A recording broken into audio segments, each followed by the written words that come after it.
Hello 大家好အားလုံးပဲမင်္ဂလာပါခင်ဗျာ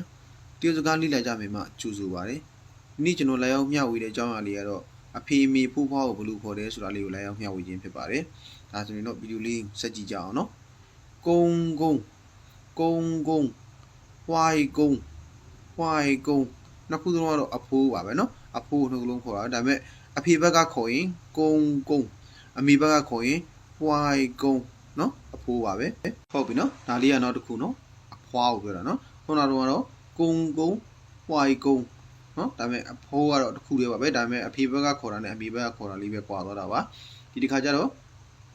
ဖော်ဖော်ဖော်ဖော်ဝိုင်ဖော်ဝိုင်ဖော်နှစ်ခုတလုံးတော့အဖွားပါပဲနော်အဖေဘက်ကခေါ်ရင်ဖော်ဖော်အမေဘက်ကခေါ်ရင်ဝိုင်ဖော်နှစ်ခုစလုံးကတော့အဖွားပါပဲเนาะအဖေဘက်အမေဘက်ခေါ်တာလေးပဲလွဲသွားတာပါ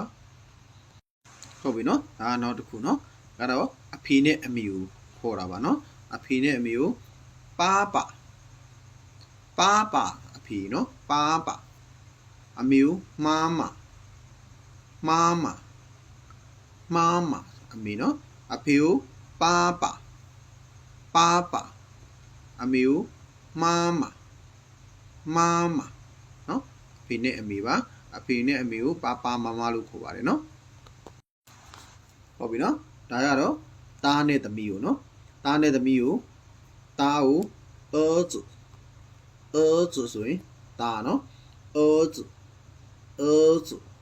သမီးကိုရင်女儿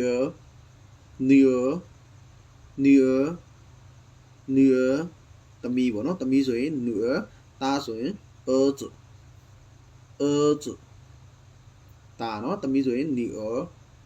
ဆိုရင်သမီးပါနော်ဟုတ်ပြီနော်ဒါနောက်တစ်ခုအကိုညီလေးမောင်လေးကိုဘယ်လိုခေါ်လဲပေါ့နော်အကိုကောအကိုနော်ကောညီလေးကိုတီတီဆိုရင်ညီလေးမောင်လေးပေါ့နော်တီဆိုရင်ညီလေးမောင်လေးပါကောဆိုရင်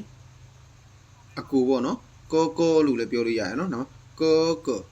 အကိုနော်တီဆိုရင်မောင်လေးပါနော်ဒါကြတော့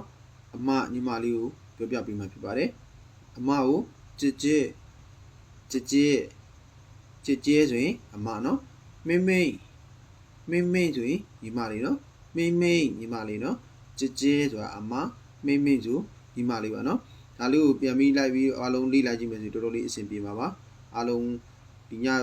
ပြောပြခဲ့တာလေးကိုတရားလိုက်ပြီးလေ့လာမယ်ဆိုရင်အားလုံးအဆင်ပြေကြမယ်လို့ထင်ပါတယ်အားလုံးကျေးဇူးတင်ပါတယ်နော်